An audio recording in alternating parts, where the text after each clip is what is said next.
هوښیار هغه دی چې سخت جنګونه تر خیره راولي په فرهنګونه. نادان هغه دی چې په کار د صلحې ګډ که د شر د فساد رنګونه. السلام علیکم ګرانو کتونکو، شهاب عزیز ارمان یم. تاسو ګورئ زما افیشل چینل شهاب عزیز ارمان یوټیوب او شهاب عزیز ارمان افیشل فیسبوک پیج. هیله ده چې تاسو به روغ جوړ یئ. ګرانو کتونکو، خوشحال خان خټک د پښتو ژبې او ادب پلار یادیږي. په دې کې هیڅ شک نشته چې د خوشحال بابا ډېر لوی کنټریبیوشن دی او په اصل معنا او مفهوم باندې د پښتو د کلاسیک ابتدا د خوشحال بابا نه کیږي. خوشحال بابا په 1922 هجري کې پیدا شوی او په 1900 هجري کې وفات شوی دی. په عیسوي حساب سره 1414 جون جولای دا د هغه د پیدایش کال دی او 1491 یعنی 1689 دا د هغې د وفات کال دی. تقریبا 280 کاله عمر خوشحال بابا موندلی دی. د هغه ژوند باندې خبرې کول ځان له یوه ناسته غواړي، په هغې به چېرته بیا ځان له خبرې کوو. خوشحال بابا د مختلفو مراحلو نه راتېر شوی دی. هغه یو سردارزاده و، یو لوی سړی و. هغه د هغه په شاعرۍ کې مختلف رنګونه دي، متنوع شاعري ده، ډایورسټي ده پکې. تقریبا د یو تحقیق مطابق د خوشحال بابا تر اوسه دریافت شوي شعرونه 28 زره دي او د هغوی د ټولو شعرونو شمېره 40 زره یادیږي چې دغه بقایا کوم دي نو دا تر ننه لا نه دریافت شوي. په خوشحال بابا باندې یو شمېر سندي او غیر سندي تحقیقات تر دې وخته شوي دي.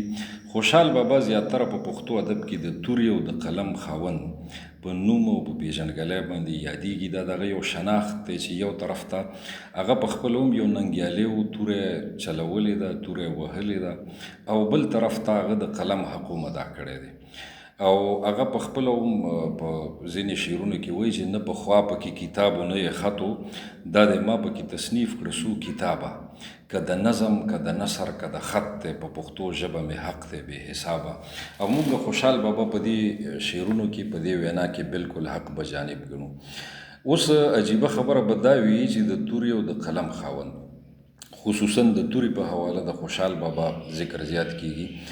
نو که مونږ دا ووایو چې د خوشحال بابا په تعلیماتو کې د امن تصور دی، نو دا به ځینې خلکو ته ډېر عجیبه ښکاره شي چې د تورې خاوند یو سردار چې هغه په خپله په جنګونو کې بالمشافه شرکت کړی دی، دغه جنګونو ذکر یې په خپلو شعرونو کې کړی دی، په خپل نثر کې کړی دی.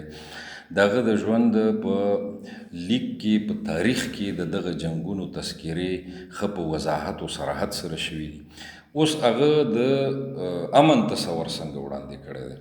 امن نن سبا د هغې باندې خبره ډېره کېږي. زموږ شاعران حضرات هم په امن باندې ډېر شعرونه وایي. په مختلفو غزلونو کې ډېرو شاعرانو په امن باندې ځان له هم نظمونه لیکلي دي. دغه یو لویه سلسله ده او په سوونو کلامونه د امن په حواله راغلي دي. امن څه دی، د امن تصور څه دی، د امن پیژندګلي څه ده. بیا په موجوده معاشره کې اوسیدونکي انسانان چې دي نو د دوی ترمنځ د امن تعریف و تعارف څه دی. د هر چا د امن خپل یو تصور دی. که مونږ ګورو د مسلمان په حیثیت مونږ وایو چې امن یو بنیادي انساني حق دی. امن د انساني معاشرې دپاره ضروري دی، لازمي دی، ناګزیر دی. په هغې باندې یو شمېر آیات کریمه د قرآن حکیم هم وړاندې کیدی شي او د نبي علیه الصلاة والسلام د تعلیماتو نوم احادیث مبارکه په دې ضمن کې راوړلی کیدی شي.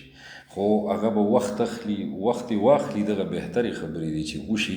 خو زه دلته کې د خوشحال بابا د امن تصور پورې ځان محدود ساتم. البته صرف په تمهید کې یو څو نقطې دلته وړاندې کومه ضروري چې د هغې نه واضحه شي چې د اسلام د امن د تصور خلاصه هغه څه ده. نو د اسلام د امن په تصور کې بنیادی نقطه چې ده هغه د تشدد نشت دی، چې تشدد به څوک بچا نه کوي. په هغې کې جنګ جګړې هم دي، په هغې کې کورنۍ معاملات هم راځي، بیروني سماجي هم راځي. دویمه دا ده چې تحفظ او سلامتی به هر چا ته حاصلوي، یعنی د خلکو ځان، د هغوی مال، د هغوی عزت دا به محفوظ وي، سلامت وي، دا امن دی. معاشي او سماجي انصاف به په معاشره کې ځکه چې د سماجي او معاشي انصاف موجود وي نو هلته به ټولو خلکو ته مساوي برابر حقوق ترلاسه کیږي، نو دې سره به امن قایم وي. بین الاقوامي تعلقات چې دي نو هغه به د ملکونو ترمنځ وي، خو هغې کې به هم د اختلافاتو د رفع کولو کوشش کیږي او چې کمې غټې بنیادي خبرې دي په هغې به اتفاق کیږي. او بله دا ده چې د امن به یو بنیادي پهلو دا وي چې دا به انسانانو ته ذهني سکون بخي. که امن کله نه وي نو انسان که په ډېر ښه محل کې هم اوسیږي نو زما نه دی خیال چې د هغه تر ستوني به مړی تېره شي. دی دې په ښه نه ښه ځای کې ولیني او دی دې د ښه نه ښه خوراک دې د ده مخې ته ولیني پروت. موږ ګورو چې په قرآن حکیم کې ابراهیم علیه السلام او د هغوی بچی اسماعیل علیه السلام کله د کعبې شریفې دیوالونه هغوی سردوباره اوچت که او بیا پلار او زوی کېناست او دعا کوي، ابراهیم علیه السلام دعا کوي، زوی پې امین وایي. د هغه دعا په حواله باندې قرآن حکیم چې دی نو هغې کې آیتونه دي چې ابراهیم علیه السلام کله د بیت الله شریف د دیوالونه اوچت که بیا کېناسته بیا دعا وکړه چې رب اجعل هذا البلد آمنا، یا الله دا ښار د امن ښار کړي، ورزق اهله من الثمرات، او د دې اوسیدونکو ته په دې ښار کې ژوند کوونکو ته هر قسمه رزق ورکړي، میوې ورکړي. ګوره د امن تصور وړاندې دی، د امن خبره وړاندې ده، د رزق خبره وروستو ده. کله چې امن وي نو رزق به ترلاسه کېدی هم شي او رزق به د بنده هضمېدی هم شي او هغه به یې خوړی هم شي. نو د امن په تصور باندې ډېره خبره کېدی شي. که موږ د پښتو فوک ګورو نو په فوک کې موږ ګورو چې زموږ یو متل دی چې خبره په خبرو خلاصېږي، یعنی جنګونه به نه کوو. دا ډېره بنیادي نکته ده. بله دا ده چې یو متل دی چې جنګ د اغوستو جامو نه انسان خلاصوي. نو بالکل دا هم درسته خبره ده. موږ په نجي سطح باندې په خپلو علاقو کې وکته چې ډېرې شتمنې کورنۍ، ډېرې ښې کورنۍ د جنګونو په وجه د خپلو جیدادونو نه خلاص شوه. هغوی چې کوم دی نو هغه جیدادونو نه لاس ووینځلو او هغوی تباهۍ او بربادۍ سره مخ شو. دغسې د پښتو یو ټپه ده چې امن ضامن د ودانۍ دی، شر او فساد ودانې خونې ورانوینه. بله ټپه ده چې ثواب دی بیل ګټه دی بیله، راشه د لارې خوا کې وکره ګلونه. یعنی د خیر خبره وکړه، ګلونه وکره، خیر ورسوه خلکو ته، نو دا به ثواب به دې وشي او ګټه به دې وشوه، خلک به ته دعا کوي. راځو د خوشحال بابا تعلیماتو ده. د خوشحال بابا په تعلیماتو کې یو بنیادي دستاویز چې دی په نثر کې نو هغه دستارنامه ده چې د لیډرشپ کوالټیز په حواله باندې لیکلی شوې ده. د یو سردار دپاره خوشحال بابا 20 خصلتونه او 20 هنرونه دا بیان کړي دي چې دا به په هغه کې خامخا وي. نو دا یو ماسټر پیس دی د پښتو نثر په حواله او دا یو شاهکار دی. اردو ته انګریزي ته ترجمه شوی هم دی. په کار ده چې هر پښتون دا ووایي چې خوشحال بابا په خپلو تعلیماتو کې د یو سردار، د یو باچا، د یو مشر، د یو سرلښکر دپاره کم خویونه، کم هنرونه بیان کړي دي چې د دې شتون په ده کې ضروري دی. په دستارنامه کې یو ځای کې خوشحال بابا د امن د تصور په حواله دا لیکي چې باچا یا سردار کله چې حالات د جنگ وي او نو بل قوم سره د دې مبارزه وي، جنگ وي، نو دا سردار به د جوش و جذباتو دپاره، د خلکو د زړه ساتلو دپاره مخامخ په خطاب کې، په بیان کې جذباتي خبرې کوي. د جنگ خبرې به کوي چې یاره بس ورځو پې باندې جنگ کوو، نی پرېږدو، بس چې کوم دی دوی مونږ سره تر ډېر لرې ورسېده او بس باقي دا ختمول غواړي. خو در پرده به خوشحال بابا دا وایي چې دغه سړی دا سردار چې کوم دی دی به د امن دپاره په بیک ډور باندې مذاکرات کوي، دی به بیک چینل استعمالوي، ځکه چې دی په دې پوهېږي چې جنګ تباهي ده، بربادي ده. نو دی به او دا خوشحال بابا وایي چې د حکمت او تدبر تقاضا دا ده چې دی په بیک ډور چینل باندې د امن دپاره لاره هواره کړي او د خلکو مال او جان ته تحفظ ورکړي. په دې اړه هغه تر دې پورې فرمایي په خپلو تعلیماتو کې چې د امن د قیام دپاره د یو سردار رشوت ورکړي، مخالف ته دی رشوت ورکړي. گو چې رشوت یو ښه څیز نه دی، خو خوشحال بابا دا وایي چې د امن د قیام دپاره د دې نه هم چې کوم دی رستو کېدل نه دي په کار. که په پیسو باندې د یو معاهدې لاندې امن قایمېدی شي نو سردار دې دا هم وکړي. دغسې چې کوم دی د صلح د امن د قیام دپاره د دې یو تکړه خلور سړی وکیل ونیسي.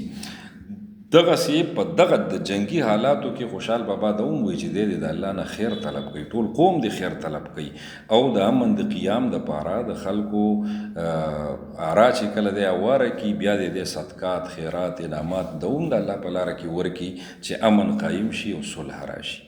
دا خو د دستارنامې خبره. ورځو د خوشحال بابا شاعرۍ ته چې هغه په شاعرۍ کې د امن په حواله څه وایي.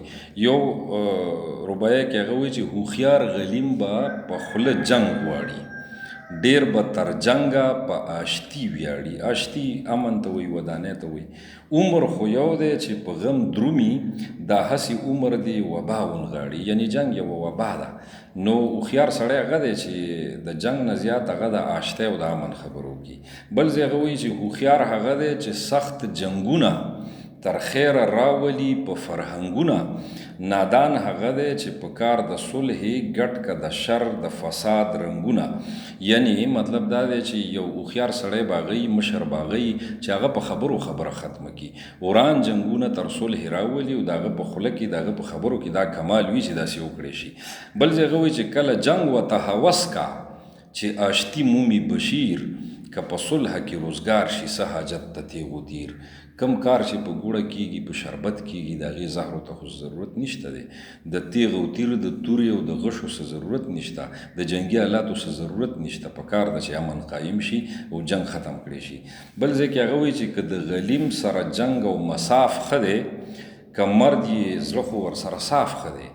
ما چې نظر وکړو چې تجربه وشوه، د هرې چارې عدل انصاف ښه دی. یعنی هره چاره کې عدل و انصاف کوه. خپل دشمن سره هم په جنګ کې دومره حده پورې مزه چې بیخي ټولې کړکۍ بندې کړي. یعنی د هغه هم چې کوم حقوق وي نو هغه بحال ساته. څوک چې له خلکو شور او غوغا کا، ناپوه حریص دی هغه چې دا کا، چې عاقلان دي چې صابران دي هغه به کله جنجال له چا کا.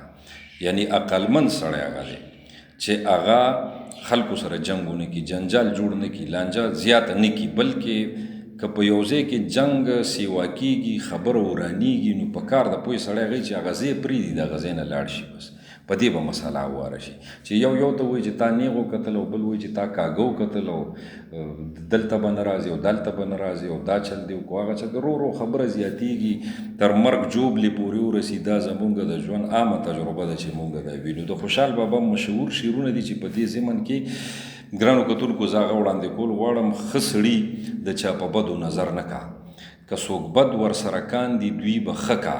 په بارداره ونه تل وریږي کاڼي، ورته ګوره چې بارداره ونه څه کا. د جهان کینې غوسې واړه تر شا کا، که سړی په وخت د قهر مرګ تر زړه کا. په کینه په حسد هیڅ د چا ونه شي، هر سړی چې حسد کاندي ځان وبکا. یعنی کینه، حسد، ضدیت دا چې کوم دی انسان خرابوي. دا نه دی پکار، دا د انسان صلاحیتونه خوري. انسان چې کله دشمنی کوي، چا سره جنگ کوي، نو هغه به په خپل ذهن کې ځای ورکوي. چې په ذهن کې ځای ورکړي نو په دغه ذهن کې بیا مثبت سوچونه نشي ولاړې. دی به د خپل هغه سړی چې دی خپل دشمن ګڼي د هغه خلاف په دې منصوبه بندی کوي. د صلاحیتونه، د توانایۍ دا به د خپله بربادي کوي. دی به خپلو تیلو کې په خپله سوځي.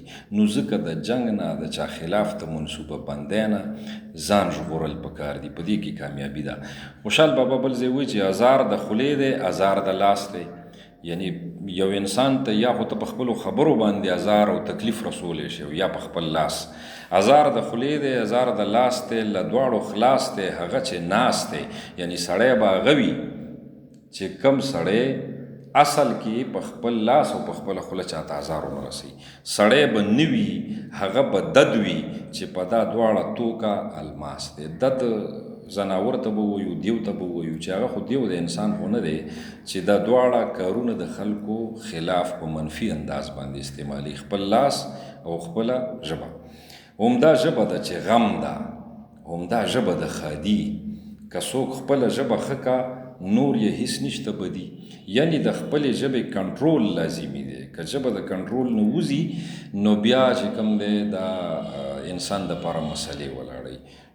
هغه د فارسۍ چې کوم لوی شاعران دي، بزرګان هم دي ورسره، شیخ سعدي صاحب او دغسې حافظ شیرازي صاحب، ما نه هېرېږي، د هغې به بخښنه غواړم. خو په دوی کې چا یو خبره کړې ده چې کله زه یوه خبره منی کړي او زما په زړه کې نو خبره زما غلامه خو کله چې زه خبره وکمه نو بیا زه دغه خبرې غلام شم. مطلب دا دی چې خبره د خولې نه کله ووته نو ته که دا خبره غلطه وي او لانجې ته جنگ ته دا لاره وارئ دا خبره نو ته به په دې رانیولی کېږي، ته به په دې باندې بیا احتساب ته وړاندې کېږي، ته به په عدالت کې کېني، په جرګه کې به کېني او بیا به که په دې ککړ شوې نو بیا به د سزا قابل ګرځي او سزا به درته میلاویږي. بل ځای کې خوشحال بابا وایي دا مشهور شعرونه دي چې د خلکو نیکخواهي لري په زړه کې، مبارک شه بادشاهي لري په زړه کې، مختورن د دواړو کونو نه دی څه دی چې هر چا سره سیاهي لري په زړه کې.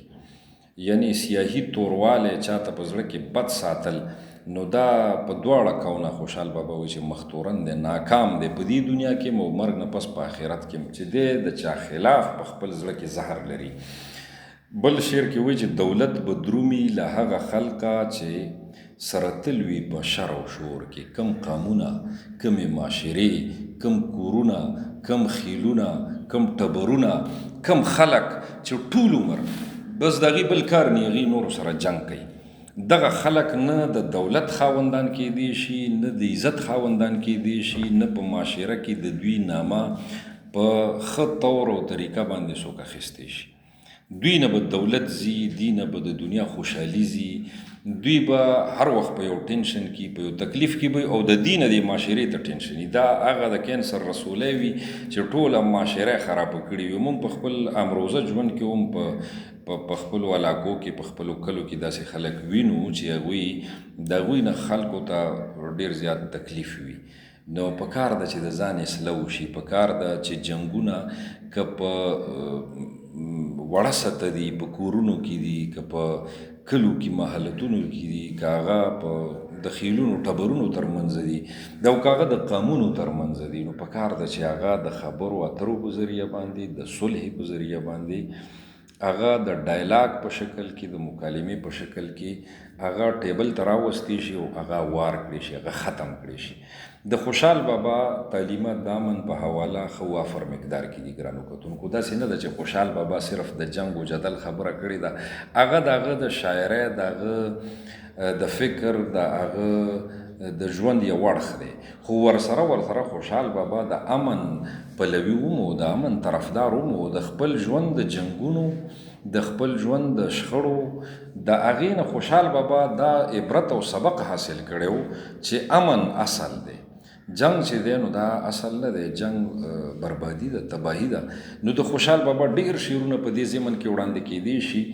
ما ته د ویډیو د طوالت خیال هم په نظر کې زه ساتمه، خو دا ده چې ځینې خبرې هغه واضحه کول لازمي وي. نو د خوشحال بابا په تعلیماتو کې خو دغه اثر او عنصر ډېر زیات دی. خو زه خبره په دې ځای راغونډوم او ورسره دا یو خبره اضافي کومه چې دا وخت د قام کم استادان دي، که هغه د سکول د درجې دي، که هغه د کالج دي، که د یونیورسټۍ دي، که هغه په زمونږ په مکتبونو کې، په جوماتونو کې، په مدارسو کې دي، نو لازمي خبره ده چې ټول استادان خپل کردار ادا کوي، د امن، د صلح، د خوشحالۍ په باب له باندې هغوی د قوم، د خپلو بچو، د خپلو طالب علمانو تربیت کوي. خو په کار دا ده چې په دې وخت کې کومه فضا روانه ده، یو معاشي بدحالي ده په دې وطن کې، خصوصا په دې خطه کې، او هغې سره چې کوم دی اخلاق خرابېدل لازمي خبره ده. کله چې دولت په منصفانه طرز باندې په معاشره کې تقسیم نه وي، کله چې څوک رنګ کېږي او څوک بدرنګ کېږي، کله چې انصاف نه وي، نو په داسې صورتحال کې اخلاقي انحطاط راځي، معاشرې تباهۍ طرف ته ځي، د غلا رجحان زیاتېږي، د ډاکو رجحان زیاتېږي، د حسد او د کینې د وجې نه خلک قتلونه هم کوي او هر څه کوي. نو په داسې صورتحال کې د دې ټولو استادانو چې په کومه سطح باندې هم دی استاز دی، د ده ذمهواري ډېره زیاته اهمه ده. په کار ده چې دی د خپل سبق سره د خپل کتاب سره 2-4 منټه په خپل کلاس کې، په خپل لیکچر کې، په خپل سبق کې خامخا د خپلو طالب علمانو په دې اړه باندې تهذیب وکړي، په دې اړه باندې هغوی ته خصوصي تربیت ته هغوی وکړي چې د جنګونو نه، د شر جوبلې نه، د سیوا خبرو نه، د فضولیاتو بکواسیاتو نه ځان وساتلی شي او معاشره کې په دې اړه باندې د امن قیام ته لاره هواره کړې شي. نو دلته کې خوشحال بابا په یو کلام کې چې زه دا خبره په هغې راغونډوم د خپل استاد ذکر کړی دی چې استاد ماته یو څو د نصیحت خبرې وکړي. نو هغه څه وي په هغې کې هم د امن تصور دی، په هغې کې هم د جنګ نه ځان ژغورنه ده. نو دغه استادانو ته دې سره ما دا پیغام هم ورکو او دا خبره زه په دې باندې راغونډوم. خوشحال بابا وایي چې خپل استاز و ماته ووایي څو پندونه، څو د نصیحت خبرې وکړي، هر یو پند یې ملغلرې دی لالونه، هر نصیحت د ملغلرو لالونو عمره قیمتي دی. وی یې هره بدي کړه هغه بد مه کړه چې له لاسه دې ازار شي د چا زړونه، د چا زړونو ته ازار مه رسوه. ځکه چې زړه ته ازار ورسې نو زورور به در سره جنګ کوي، کمزوری به درته خیرې کوي. که دې زړه دی چې بد نه مومي له چا نه، اول ته پرېږده د بدو خصلتونه. که ته دا غواړې چې ما ته دې څوک تکلیف ونه رسي، ازار ونه رسي، زما عزت مال ځان دې محفوظ وي، نو دغسې د بل د مال ځان او د عزت قدر وکړه، د هغې تحفظ وکړه، هغې ته نیت مه خړوه. د هر چا سره نرمي ملایمت کړه، د هر چا سره نرمي ملایمت کړه، ګوندي وي چې په دا خپل کړي د چا زړونه. په نرمۍ، په ښکلې رویه، په ښایسته سلوک باندې د خلکو زړونه خپلېدی شي او د خلکو زړونو کې ځان له ځای پیدا کېدی شي. هغه کار چې په نرمۍ ترسره کېږي، څه حاجت چې رسا وشي تر جنګونه، کم کار چې په رسګوله کېږي، په مټۍ په خوږه خبره کېږي، هغې دپاره د ټوپک د ګولۍ خو څه ضرورت نشته دی. نو مطلب دا دی چې ته څومره اخلاقي رویه خپله کړې، څومره د خیر خبرو کې، خوږه خبرو کې، ښایسته خبرو کې، هغومره به چې کوم دی خلک تاله په خپل زړه کې ځای درکوي او د جنګ رجحان به په معاشره کې ختمیږي. ګرانو کتونکو، دغه د خوشحال بابا په تعلیماتو کې، د هغه په شاعرۍ کې، د هغه په نثر کې د امن د تصور څه معمولي غوندې اشارې وي چې هغه ما تاسو سره شریکې کړي. هیله ده چې ستاسو خوښې شي. زموږ د ویډیو تاسو وګورئ پوره. نور زموږ چې څومره ویډیوز دي په پیج باندې او په یوټیوب باندې، د هغه هم کولو کوي، هغې ته لاړ شي، هغه ووایي، خپل تجاویز زموږ ته په کمنټ کې راکوي او په فیسبوک باندې خصوصا زموږ د ویډیو نورو ملګرو سره هم شریکه کوي. ډېره مننه، د الله په امان.